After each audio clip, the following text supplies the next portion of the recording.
Hello students, इस video में हम सेल से रिलेटेड एक ट्रांजैक्शन करेंगे जिसमें हमें ट्रेड डिस्काउंट भी दे रखा होगा, कैश डिस्काउंट भी दे रखा होगा और कैश डिस्काउंट पीरियड भी दे रखा होगा। और ये दे रखा होगा कि हाफ अमाउंट हमें इस पर्टिकुलर डेट को रिसीव हो रही है और बाकी की जो रिमाइंडर अमाउंट है वो इस पर्टिकुलर डेट को रिसीव हो रही है।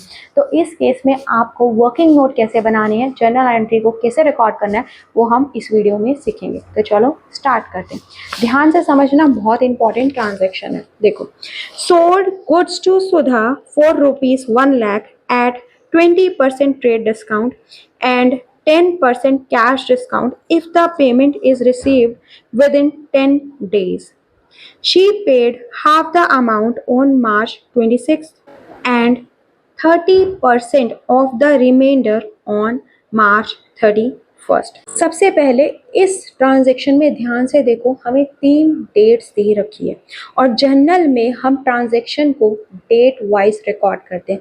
जो चीज जिस दिन हुई है उस अकॉर्डिंग ही एंट्री की जाएगी। ठीक है, 3 डेट्स कौन सी दे रखी है? मार्च 20, मार्च 26 और मार्च 31। इन डेट्स पे जो जो हुआ है उस अकॉर्डिंग हम जर्नल एंट्री को पास करेंगे। अब देखो, हमें क्या दे रखा है कि हमने माल बेचा है सुधा को जिसका लिस्ट प्राइस है 1 लाख रुपीस। हम 1 लाख को लिस्ट प्राइस इसलिए कह रहे हैं क्योंकि इनिशियल प्राइस है, इस पे अभी डिस्काउंट लगना है। तो लिस्ट प्राइस कितना दे रखा है? 1 लाख रुपीस। ट्रेड डिस्काउंट का रेट दे रखा है 20% और कैश डिस्काउंट का रेट दे रखा है 10% और उसके साथ कंडीशन भी दे रखी है, if the payment is received with in 10 days. हमने सुधा को कहा है कि अगर आप मुझे 10 दिन के अंदर अंदर पेमेंट कर दोगे तो मैं आपको 10% का कैश डिस्काउंट और दूंगा। ठीक है, अब सुधा को माल हमने किस डेट को बेचा था? 20 मार्च को।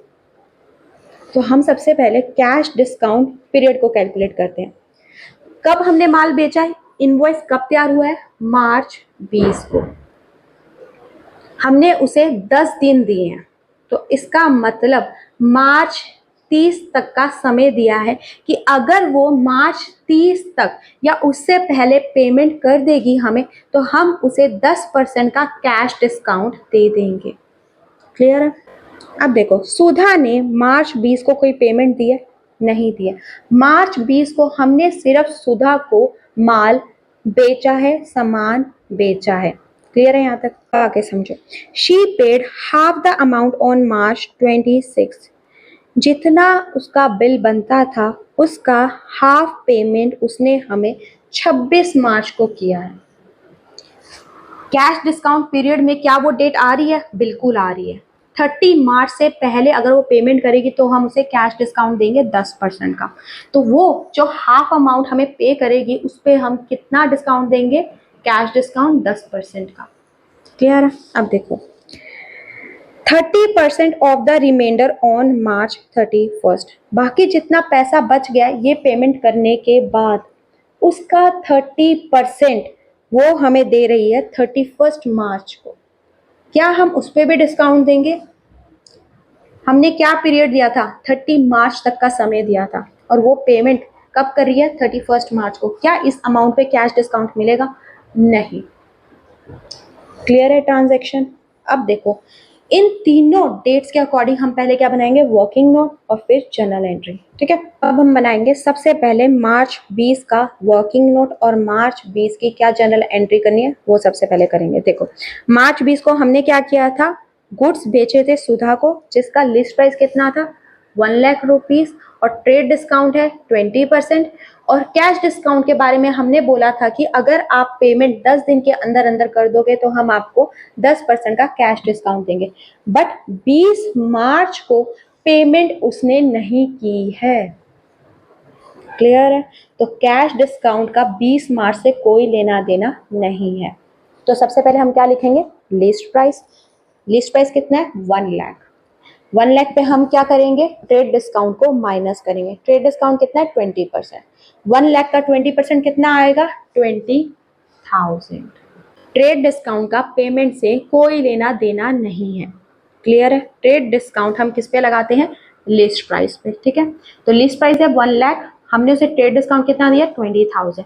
नेट हमने सुधा को कितनी सेल की है, 80,000 रुपीज की। क्लियर है। 20 मार्च को हमें कोई पेमेंट नहीं मिली है, हमने सिर्फ माल बेचा है सुधा को। तो कौन कौन से अकाउंट्स इफेक्ट हो रहे हैं, माल बेचा है, कौन सा अकाउंट यूज होगा, सेल्स अकाउंट। ठीक है।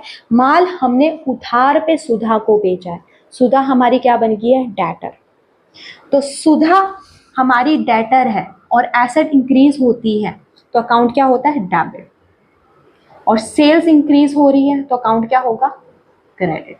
क्लियर है। एंट्री क्या बनेगी, सुधा, सुधा के साथ अकाउंट नहीं लगाएंगे, डेबिट टू सेल्स अकाउंट, कितनी अमाउंट डालेंगे, 80,000 डेबिट में और 80,000 ही क्रेडिट में।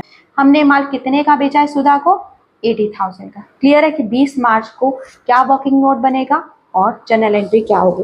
देखो जितना आपको स्पेस चाहिए जर्नल एंट्री करने के लिए, वो सारा स्पेस छोड़ के उसके बाद वर्किंग नोट स्टार्ट करना और डेट वाइज वर्किंग नोट बनाना। ठीक है। अब देखो एंट्री पता लग गई। अब हम बात करते हैं 26 मार्च की।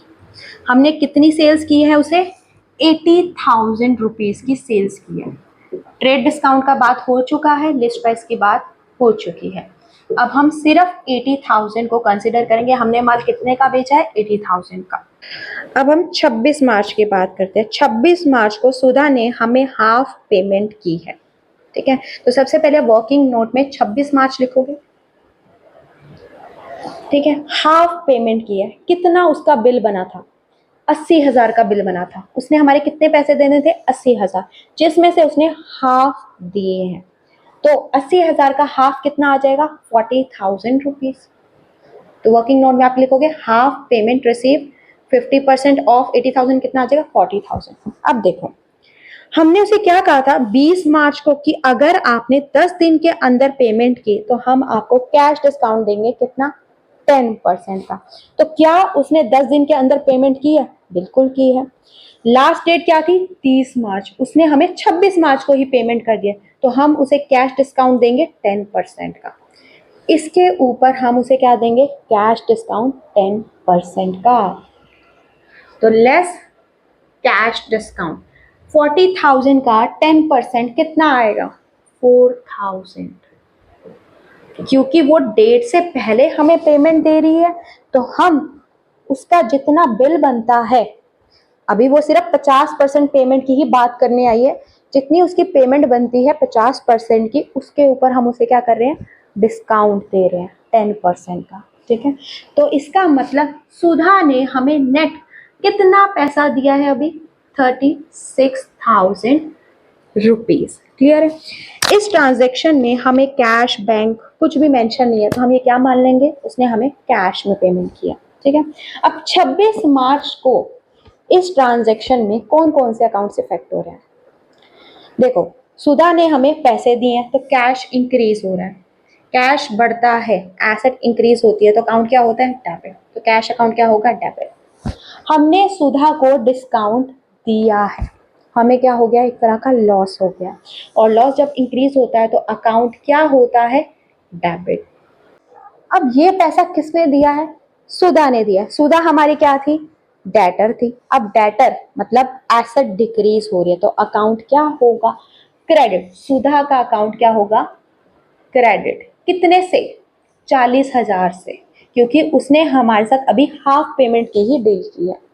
क्लियर है। अब एंट्री क्या बनेगी वो देखो, कौन कौन से अकाउंट डेबिट हो रहे हैं, कैश अकाउंट डेबिट हो रहा है और डिस्काउंट अलाउड अकाउंट डेबिट हो रहा है। तो कैसे लिखेंगे, कैश अकाउंट डेबिट कितने से डेबिट हो रहा है, 36,000 से, तो डेबिट के अमाउंट में 36,000 लिखते हैं ना। डिस्काउंट अलाउड कितना दे रहे हैं, 4,000। और क्रेडिट क्या हो रहा है, सुधा, तो टू सुधा लिखेंगे, क्रेडिट के अमाउंट में कितना लिखेंगे, 40,000। क्लियर है कि इस केस में जर्नल एंट्री क्या बनेगी। अब हम बात करते हैं 31 मार्च की ट्रांजैक्शन का। सुधा ने 30% ऑफ द रिमाइंडर हमें दिया है, तो हमें सबसे पहले क्या कैलकुलेट करना पड़ेगा, रिमाइंडर अमाउंट। उससे पहले एक चीज ध्यान से समझो, क्या ये 31 मार्च कैश डिस्काउंट पीरियड में आ रहा है, नहीं आ रहा है। कैश डिस्काउंट पीरियड 30 मार्च को खत्म हो चुका है, तो कैश डिस्काउंट का इस ट्रांजैक्शन से कोई लेना देना नहीं है। अब रिमाइंडर अमाउंट को कैलकुलेट करते हैं। वर्किंग नोट में आप 31 मार्च की डेट डालो। अब हम कैलकुलेशन देखते हैं। हमने माल कितने का बेचा था सुधा को? सुधा कितने अमाउंट की डेटर बनी थी? 80,000 की। ठीक है। सुधा से हमें कितने पैसे मिल चुके हैं? 40,000। सुधा हमारी 40,000 से डेटर कम हो चुकी है। सुधा ने हमारा अभी कितना पैसा देना है? 40,000 रुपये और देने हैं। रिमाइंडर अमाउंट कितनी है? 40,000। आप यहाँ पे कंफ्यूज हो रहे होगे कि हमें सुधा ने 36,000 दिया और यहाँ पर आप 40,000 लिख रहे हो। देखो, चाहे सुधा ने 36,000 रुपीज दिए हैं, हमने उसे खुद डिस्काउंट अलाउ किया है 4,000 का। उसका अकाउंट 40,000 से खत्म हो चुका है। क्लियर है? हम उसकी बात कर रहे हैं। ठीक है। सुधा के साथ हमारी 40,000 की डील हो चुकी है। वो 40,000 एक तरह से हमें दे चुके हैं। उसने हमें बाकी कितना पैसा देना है? 40,000। रिमाइंडर अमाउंट कितनी है? 40,000। और 31 मार्च को उसने रिमाइंडर अमाउंट का ही 30% दिया है। तो 40,000 का 30% कितना होगा? 12,000। क्लियर? अब देखो इस ट्रांजैक्शन में क्या हुआ है।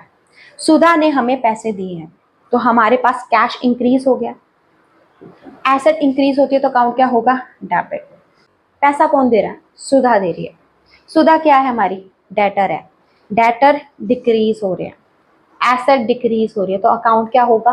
क्रेडिट। सुधा का अकाउंट क्या होगा? क्रेडिट। क्लियर है? तो इस ट्रांजेक्शन में कौन सा अकाउंट इफेक्ट हो रहा है? कैश अकाउंट और सुधा अकाउंट। कैश बढ़ रहा है, कैश का अकाउंट क्या होगा? डेबिट। तो कैश अकाउंट डेबिट, सुधा डेटर कम हो रहे हैं तो सुधा का अकाउंट क्या होगा? Credit to Sudha. अकाउंट नहीं लगाएंगे क्योंकि सुधा क्या है? एक पर्सन है। कितना अमाउंट लिखेंगे? 12,000 डेबिट के अमाउंट में और 12,000 ही क्रेडिट के अमाउंट में। क्लियर है इस ट्रांजेक्शन को कैसे रिकॉर्ड करना है? आई होप आपको ये वीडियो पसंद आई होगी। अगर आपको ये वीडियो पसंद आई है तो please like, subscribe and share जरूर करना। Thank you.